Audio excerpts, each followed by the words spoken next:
¿Cuántos están contentos de tener el privilegio de participar de la mesa del Señor? Es un privilegio, amén. Además, una persona. Es un privilegio participar de la mesa del Señor. Amén. Es un gozo también.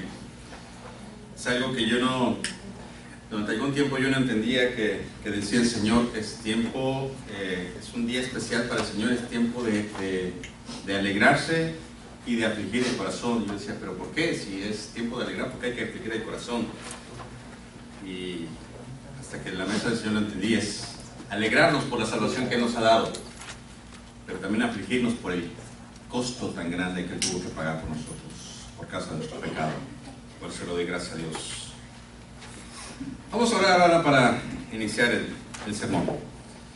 Bendito Dios y buen Padre, cuántas gracias te damos porque tú has sido bueno, porque tú eres bueno y porque tú seguirás siendo bueno. Porque a pesar de nuestro pecado, a pesar de nuestras faltas, Señor, tú aún tienes misericordia. Tu misericordia es para siempre, Señor. Y por eso te damos gracias, porque es por tu misericordia que tú nos tienes aún un nuevo día aquí, Señor. Y gracias porque tú nos has permitido venir para escuchar tu palabra. Yo te ruego, Señor, que sea tu palabra la que penetre en nuestros corazones y seas tú el que nos enseñes. Permítenos, Señor, sentarnos a tus pies y escuchar las dulces palabras que vienen en tu boca. Te lo ruego, Señor, en el nombre de Cristo Jesús. Amén. Estamos en nuestra serie Dioses en Guerra. Y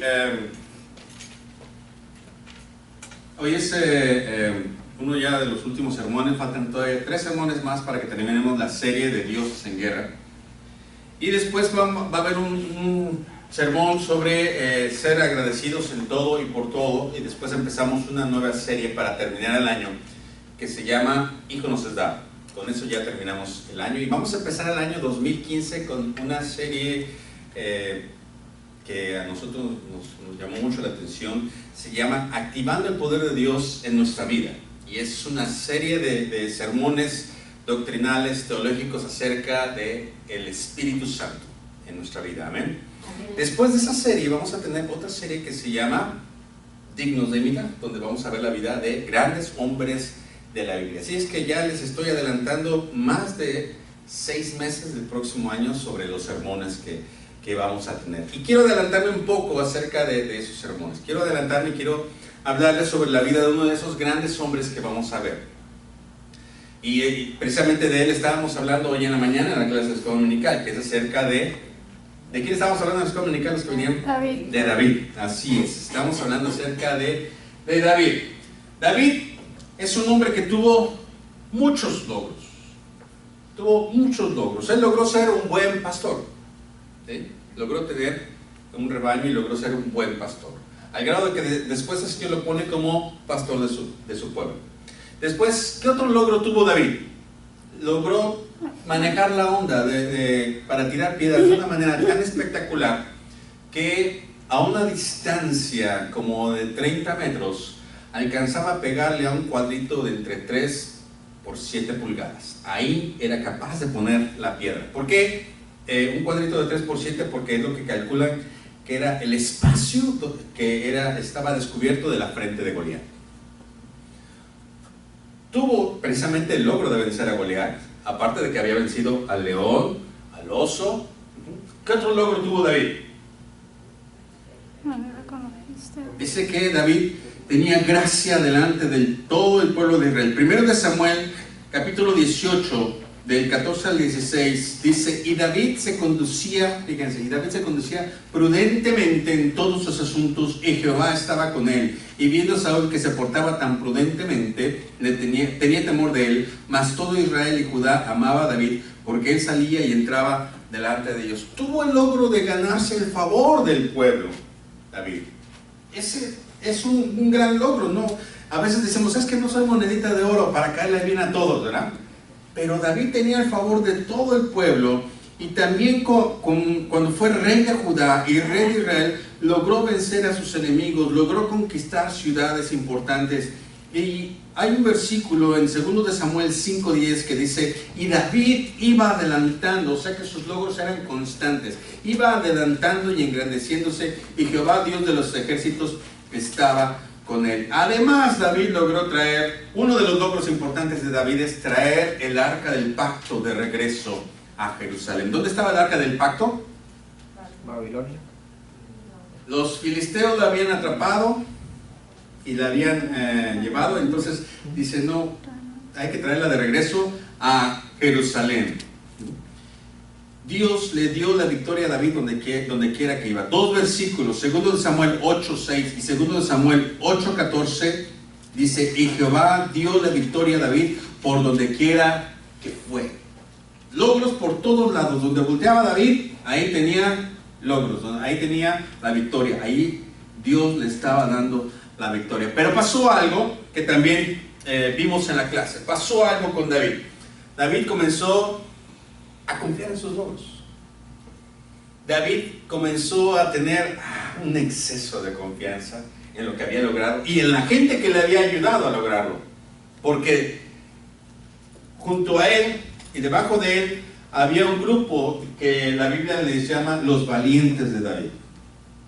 Hombres esforzados, hombres muy hábiles que ayudaban en su ejército y que comandaban su ejército. Y David comenzó a confiar más en sus logros y en la gente que le ayudaba en esos logros. Y quiero que me acompañen ahí sí al segundo libro de Samuel, capítulo 11, el primer versículo. Segundo de Samuel 11:1. Fíjense cómo David empieza a confiar más en sus logros y en su gente que en Dios. David, segundo de Samuel 11:1 dice, ¿ya lo tienen todos? Díganme amén. Dice, aconteció al año siguiente, en el tiempo que salen los reyes a la guerra, que David envió a Joab, y con él a sus siervos y a todo Israel, y destruyeron a las amonitas y sitiaron a Rabá. Pero David se quedó en Jerusalén. Fíjense, David le dice, ¿sabes qué, Joab? Ármate un buen ejército, ármate una buena pandilla, traigan y péguenles a la torre a los amonitas. ¿Sí? A esos quiero que me los destruyas. Mientras yo necesito rascarme un rato la panza y quedarme dormido. Porque yo sé que lo vas a lograr, Joab. Yo sé que lo vas a lograr. Confío en ti, confío en los logros que me has dado. Yo me voy a quedar sentado. Y ese fue el inicio de la caída más estrepitosa que tuvo David. Porque David dice que se levantó en la tarde de su cama. Estaba dormido todavía ya en la tarde. Al sentir el calorcito de la tarde se paró. ¿Y cuánto nos gustaría despertarnos después de mediodía a veces? Amén, ¿verdad? Pues David se despertó después de mediodía y empezó a caminar. Y dice que desde su terrado vio una mujer hermosa que se estaba bañando totalmente desnuda. Y algunos dicen, uy, ¿qué hacía una mujer desnuda en su patio bañándose? Pues ella creía que no había ningún hombre, todos habían ido a la guerra, menos uno. Uno que tuvo exceso de confianza y uno que dijo, aquí me quedo un ratito. Total, allá Joab se hace cargo del ejército. Y este pecado, esta mala decisión de David, acarreó vergüenza a él y a su familia, acarreó dolor en toda la nación, y los enemigos de Israel comenzaron a blasfemar el nombre de Jehová por esta mala decisión de David. David cometió adulterio, David cometió asesinato, David mintió. Todo el tiempo que él quiso ocultar su pecado, no consultó a Jehová. Y uno de los salmos dice, mientras callé, se secaron mis huesos dentro de mí, en mi gemir todo el día. Por causa de su pecado, no consultó a Jehová como era acostumbrada. ¿Por qué? Porque él confió en sus logros.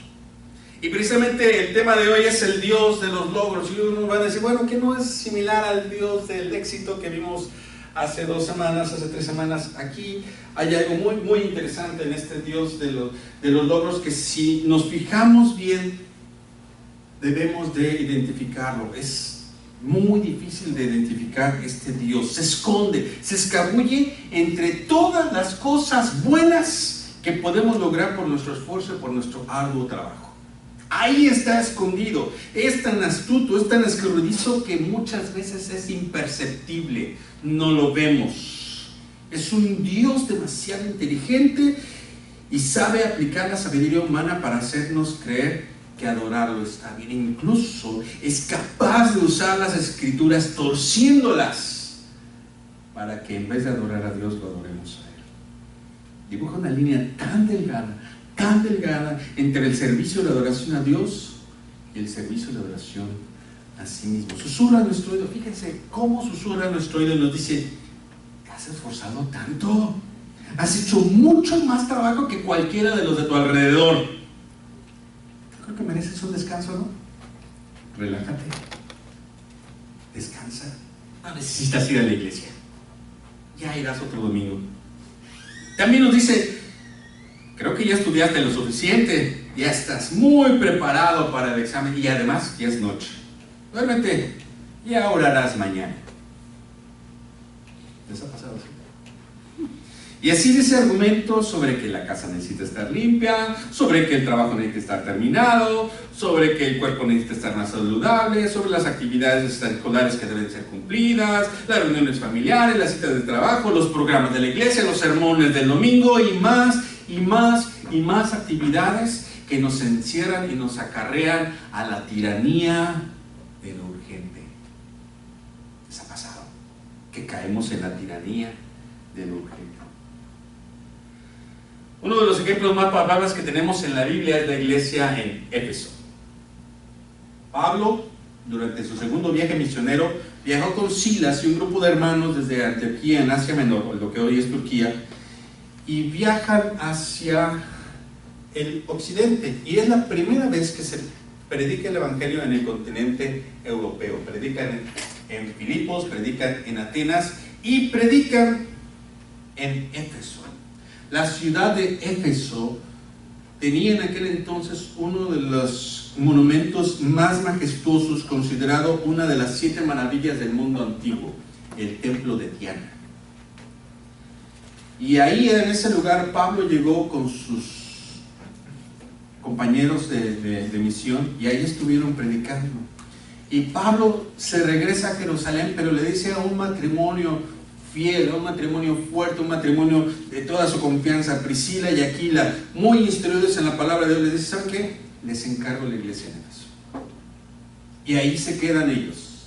Y al tiempo, en su tercer viaje, Pablo regresa a esa misma ciudad en Éfeso. Y ahí, estando en Éfeso, el mismo Pablo se detiene aproximadamente 2 años y 3 meses predicando el evangelio en la ciudad, haciendo crecer la iglesia en Éfeso. Tal fue el crecimiento que hubo en la iglesia en Éfeso, tal fue el crecimiento y la gente que se convertía, que ojalá que aquí también suceda, que nos dedicamos tanto al evangelio que la gente se convierta. En ese entonces en Éfeso la gente se empezó a convertir y la gente empezó a abandonar el culto a Diana, al grado de que los mismos que hacían los templecitos de plata dijeron: es que ya no tenemos ventas. La gente se está convirtiendo al camino que estos judíos están predicando, que ya no estamos teniendo ventas. ¿Cuándo será el día que nos acusen en la iglesia Génesis de quitarle la gente a Satanás, de quitarle la gente a los bares, de quitarle la gente a los discos? Ojalá que llegue ese día que nosotros realmente nos dedicamos a predicar la palabra de Dios y que la gente diga: no es posible que nos estén quitando nuestros negocios de licor, nuestros negocios de droga por esa predicación que tiene esa iglesia Génesis. Ojalá que llegue ese día. Y ahí hubo muchos convertidos. Y ahí estuvo Pablo. Y más adelante, Pablo tuvo que regresar a Jerusalén, pero dejó en Éfeso a otro gran colaborador. Y los varones se acordarán lo que dice 1 Timoteo 1:3, cuando se lo aprendieron. ¿Qué dice 1 Timoteo 1:3, varones? ¿Se acuerdan?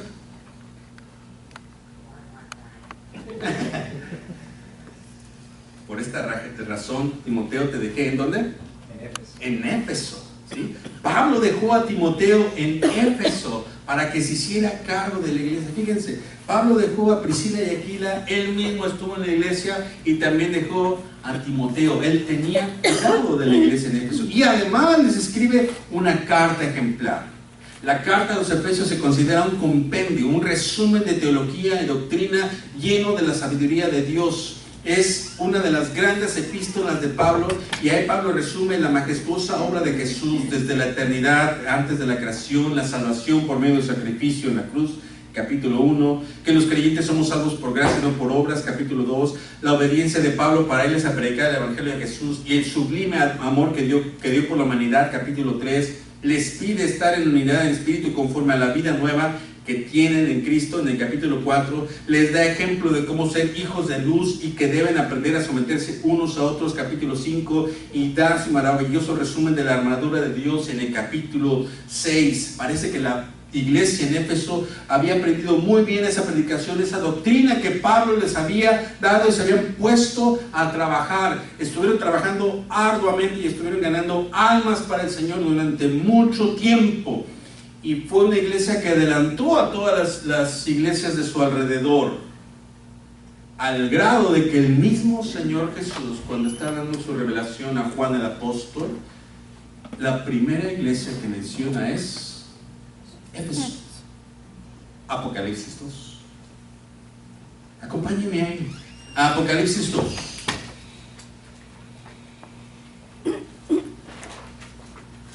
Fíjense los logros que alcanzó a tener la iglesia en Éfeso. Apocalipsis 2, 1 al 3.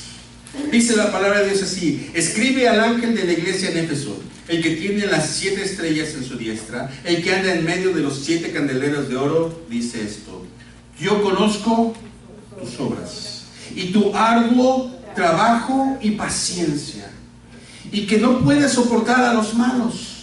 Y has probado a los que se dicen ser apóstoles y no lo son, y los has hallado mentirosos, y has sufrido y has tenido paciencia y has trabajado arduamente por amor de mi nombre y no has desmayado. Fíjense todos los logros que tenía la iglesia en Éfeso. Y más adelante dice: tienes esto, que aborrecen las obras de los nicolaitas, las cuales yo también aborrezco. 10 logros que tenía la iglesia en Éfeso, y que el Señor le dice: qué bonitos logros tienes, pero ¿sabes qué? Has confiado en tus logros. Has confiado tanto en tus logros, has confiado tanto en tu discernimiento de espíritu, has confiado tanto en tu doctrina y en tu arduo trabajo, que dice el versículo 4: te has olvidado de tu primer amor. Te has olvidado de mí.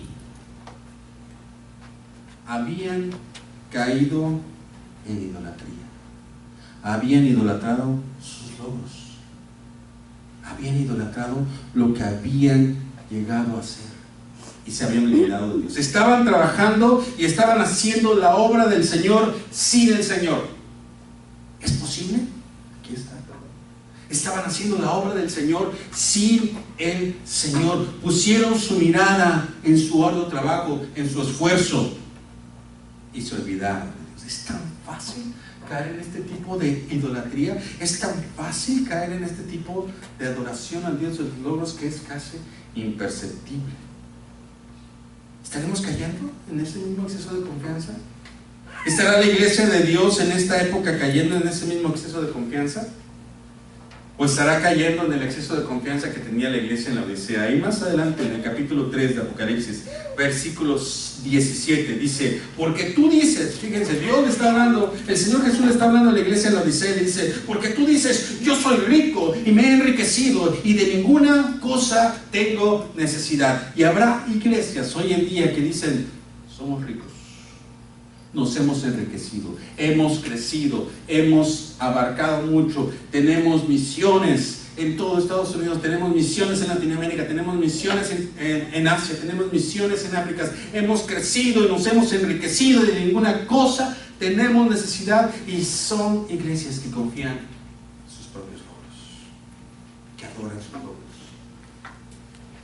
Y viene la reprensión del Señor, le dice: y no sabes que tú eres un desventurado, miserable, pobre, ciego y desnudo. No alcanzaba a ver su situación espiritual. No alcanzaba a ver su situación espiritual. ¿Habrá iglesias así? ¿Habrá gente así que confía en sus propios logros? Ahora, el Dios de los logros nos empuja a competir y a compararnos. Acompáñenme, por favor, a Lucas 10, 38 al 42. Hace 8 días, la clase que nos dio Fernando fue acerca de este pasaje. Lucas 10, del 38 al 42. Cuando lo tengan, díganme amén. Amén. Amén. Todos juntos, vamos a leer Lucas 10, 38 al 42, para que no se me duerman. Aconteció que yendo de camino, entró en una aldea, y una mujer llamada Marta le recibió en su casa. Esta tenía una hermana que se llamaba María, la cual, sentándose a los pies de Jesús, oía sus palabras. Pero Marta se preocupaba con muchos quehaceres, y acercándose le dijo: Señor, ¿no tendrá cuidado que mi hermana me deje servir sola? Dile pues que me ayude. Respondiendo Jesús le dijo: Marta, Marta, afanada y turbada estás con muchas cosas, pero solo una cosa es necesaria, y María ha escogido la buena parte, la cual no le será quitada. En nuestra cultura actual, y aún dentro de las iglesias cristianas, estamos plenamente convencidos, y es palabra de Dios, que Él se agrada cuando nos esforzamos y cuando trabajamos duro. Son mandamientos que encontramos en la Biblia: esfuérzate y sé valiente. Y Dios nos dice que debemos de trabajar, incluso que debemos de honrar a los que trabajan en la obra del Señor, y más a aquellos que lo hacen bien. El problema es que nuestra mirada se desvía rápidamente de Dios hacia nuestros logros. Tenemos una lista de cosas por hacer, objetivos que lograr, los trofeos, las medallas, las buenas calificaciones, los diplomas, los títulos universitarios, los ascensos, los aumentos de sueldo. Todo eso representa lo que debemos lograr por un arduo trabajo y dedicación. Incluso el Dios de los logros se puede ver en una lista de los quehaceres diarios. La cocina debe estar perfectamente limpia.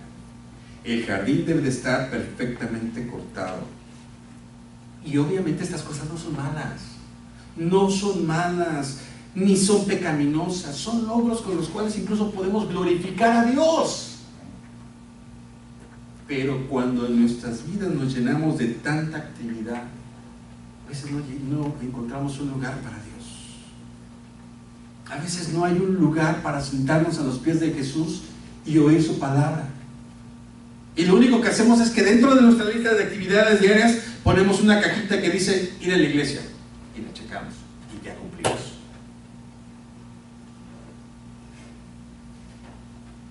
En su camino a Jerusalén, Jesús sabe que no le queda mucho tiempo de vida.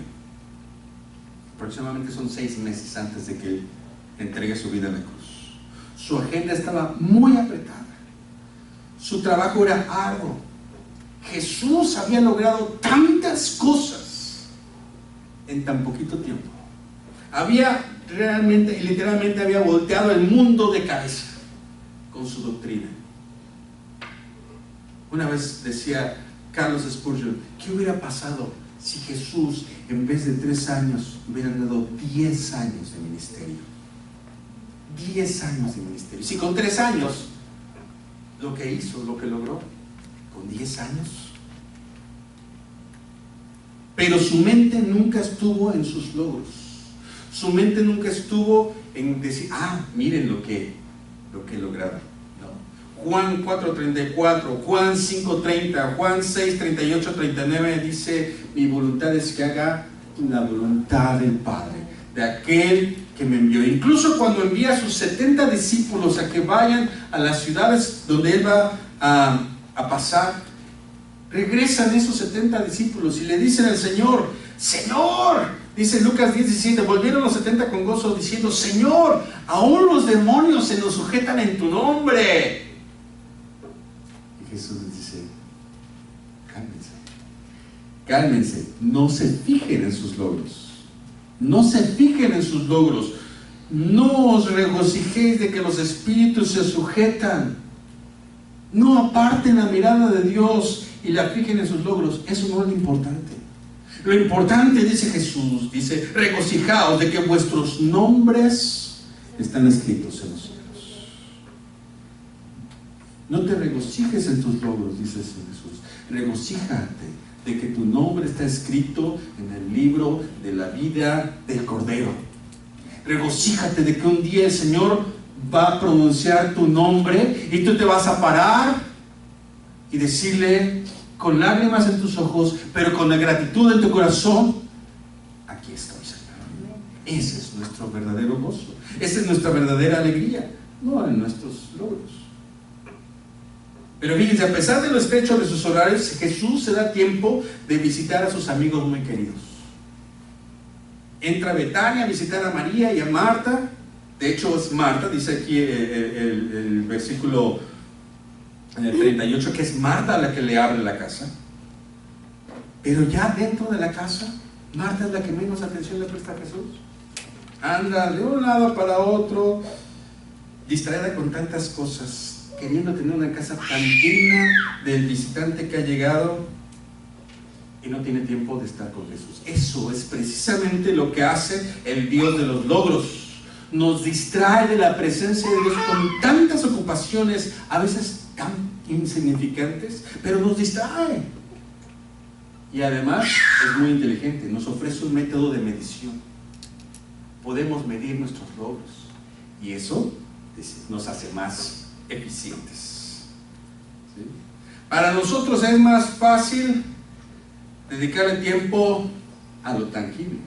Nos gusta ver nuestros resultados, nos gusta ver la casa pintada, nos gusta ver el mercado hecho, nos gusta ver las cuentas balanceadas, nos gusta ver los pagos realizados. Pero cuando pasamos tiempo con el Señor, no vemos resultados inmediatos. Cuando pasamos tiempo en oración y adoración, no hay evidencia visual que hayamos logrado algo. Siempre tendemos a mostrar resultados. Y con Marta pasó lo mismo. Ella podía ver sus logros, ella podía contarlos, ella podía mostrarlos. María solo había elegido sentarse a los pies del Señor Jesús y escuchar. Eso no se veía. Eso no se veía. No está mal hacer cosas buenas delante del Señor. Pero si por esas cosas buenas dejamos a un lado lo mejor, eso bueno viene a ser malo. Si por hacer cosas buenas dejamos a un lado lo mejor, si por hacer cosas buenas dejamos a un lado lo excelente, si por hacer cosas buenas dejamos de estar en la presencia del Señor, esas cosas buenas vienen a ser algo malo. Tenemos que aprender a elegir y elegir bien. Todo se reduce a una palabra: elección. Ya Moisés lo había mencionado, Deuteronomio 30, 19. He aquí pongo delante de ustedes el bien y el mal. Elige el bien para que Dios te bendiga. Ya lo había mencionado Josué.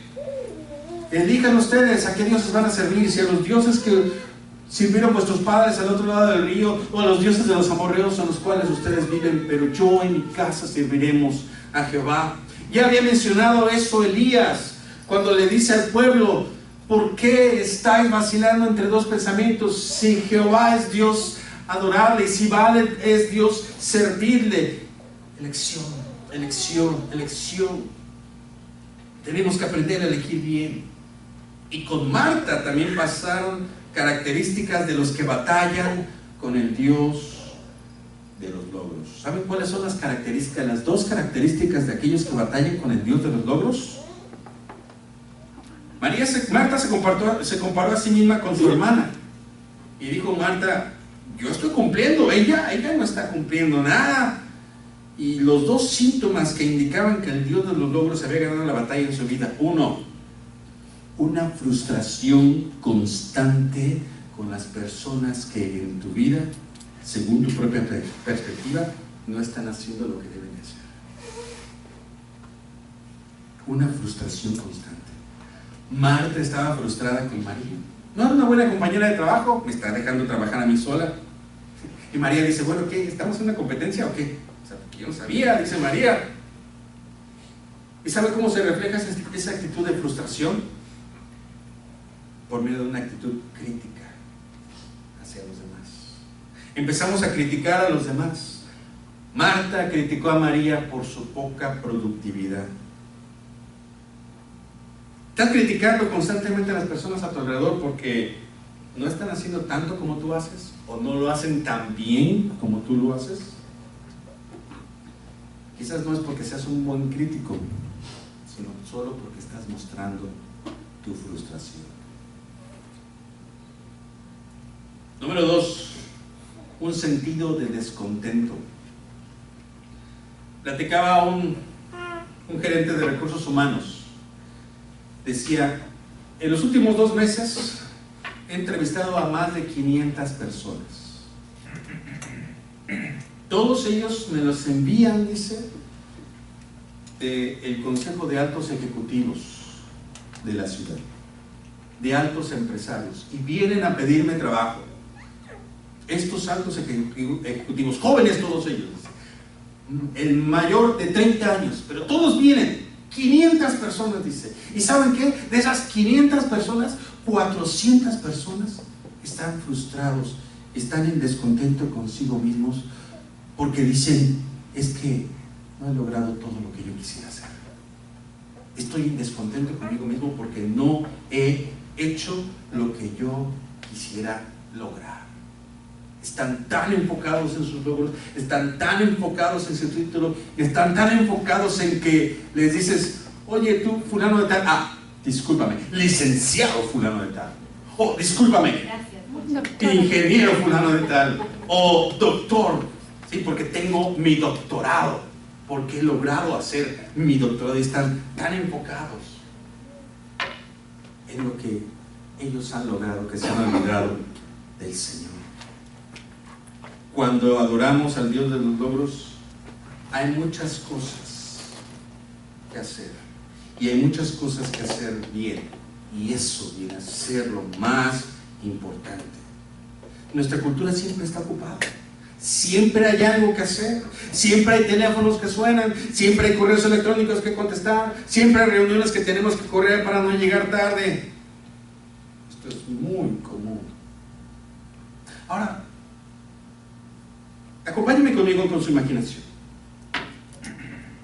Ya han pasado varios años desde que Jesús visitó a María y Marta en su casa. Ahora imaginemos a Marta teniendo una plática con sus nietos sobre aquella visita que hizo Jesús a la casa. ¡Wow, abuela! ¿El mismo Jesús en tu casa? Eso ha sido fantástico, abuela.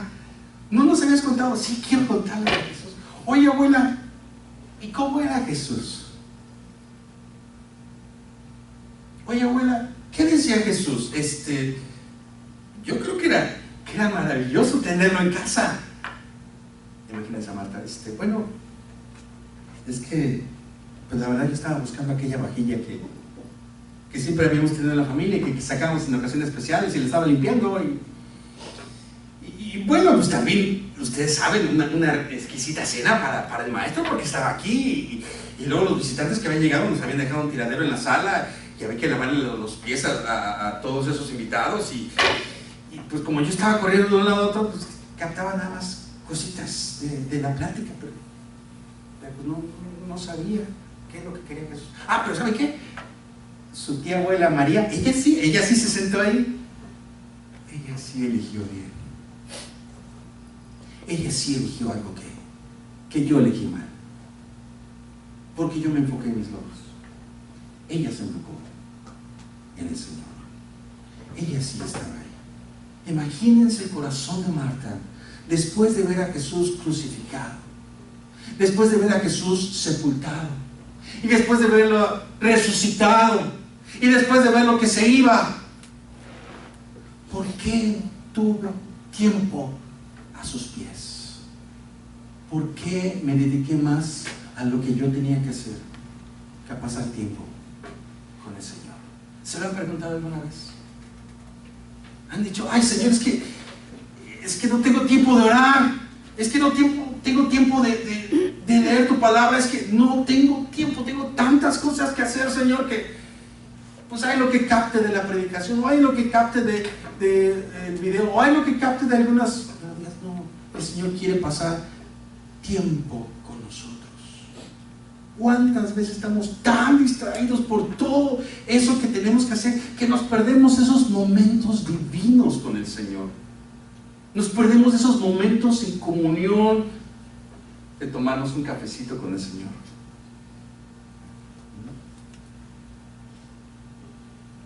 Dios tiene tantas cosas que decirnos, Dios tiene tantas cosas que comunicarnos. Señor, déjame un mensaje de voz porque estoy muy ocupado. Mándame un correo electrónico, Señor. La idolatría del Dios de los logros es la especie más peligrosa de idolatría. Es la especie más peligrosa de la idolatría, porque es una idolatría que está disfrazada de virtud, es una idolatría que está disfrazada de cosas buenas, es una idolatría que está disfrazada de valores. Tenemos que elegir y tenemos que hacerlo correctamente. Es una elección diaria, tenemos que tomar nuestra cruz todos los días y tenemos que elegir hacer de nuestra relación con Dios lo más importante de nuestra vida, porque si no, vamos a elegir hacer lo más importante de nuestra vida, nuestra lista de cosas que hay que hacer.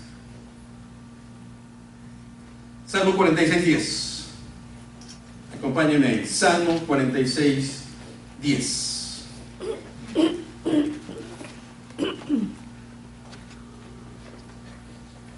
Fíjense lo que dice el Señor. Salmo 46:10. Estad quietos. Dos palabras. Estad quietos. Para tu carrera, para tu ansiedad, para tu preocupación. Estad quietos y conoced que yo soy Dios. Seré exaltado entre las naciones, enaltecido seré en la tierra. No podemos estar quietos y estar apurados al mismo tiempo, con muchas cosas que hacer. No podemos estar quietos y además andar corriendo con la tiranía del urgente. El mandamiento de Dios es: estate quieto y conoce. Estate quieto y entra en comunión conmigo. Estate quieto, conoce mi soberanía. Estate quieto, entérate que el mundo entero está en mis manos. Tu tiempo está en mis manos.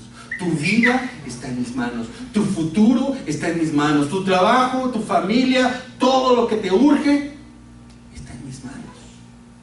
Tú no tienes que preocuparte ni enfocarte en eso. Y cuando bajamos la velocidad lo suficiente como para conocer al Señor, no hay otro camino sino exaltarlo, enaltecerlo, adorarlo, bendecirlo, con tal de Él a todas las personas y ser liberado al mismo tiempo de la opresión del Dios de los logros. Porque entonces le daremos a Dios toda la gloria y toda la honra que solo Él se merece. Seremos libres de angustia, seremos libres de preocupaciones, seremos libres de frustraciones, seremos libres de descontento, seremos libres de críticas. ¿Quieres liberarte hoy de la tiranía del urgente? ¿Quieres liberarte del Dios de los logros? Ven a Dios, entrégale tus cargas, toda tu ansiedad. Echa tu ansiedad en Él y Él tendrá cuidado de ti. Vamos a orar.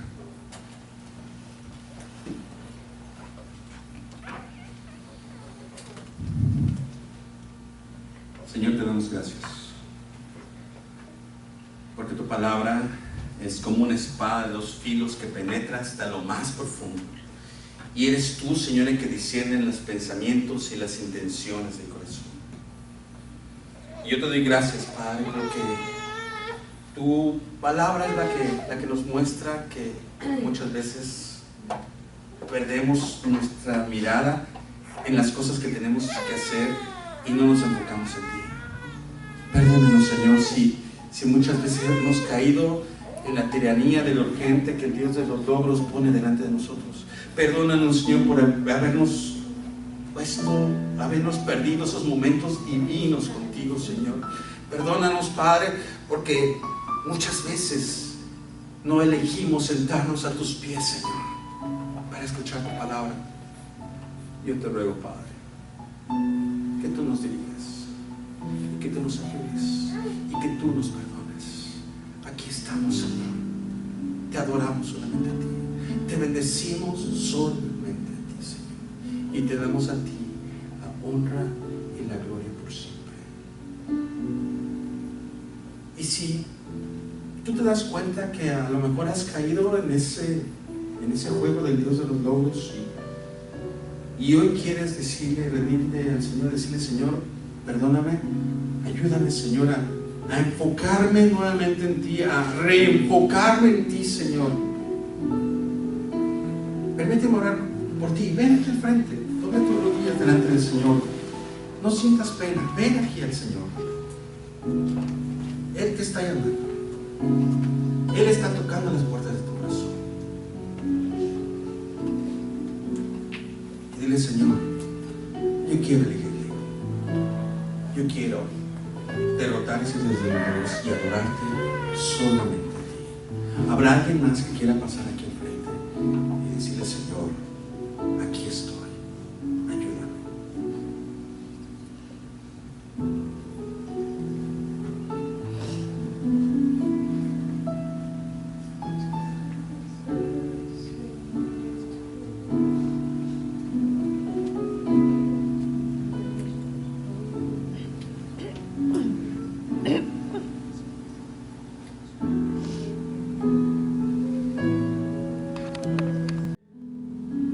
Aceptar a Cristo como Señor Salvador y decir: Señor, yo no quiero adorar a otro Dios más que a ti, Señor. Tú lo puedes hacer allí en ese lugar y decirle: Señor, acepta mi vida, te abro la puerta de mi corazón, sé tú el Rey y el Señor de mi vida. Ya no quiero adorar a ningún otro Dios más que a ti, Señor. Gracias, Padre. Gracias porque es tu palabra la que nos ha hablado. A ti damos toda la honra y toda la gloria. Y cualquier cosa, Señor, que ganemos más adelante, cualquier logro que alcancemos más adelante, Señor, vamos a venir y lo vamos a poner a tus pies. Porque lo vamos a entregar a ti, porque a ti debemos entregarlo todo, Señor. Las cosas buenas y las cosas malas que nos pasan, todo te pertenece a ti.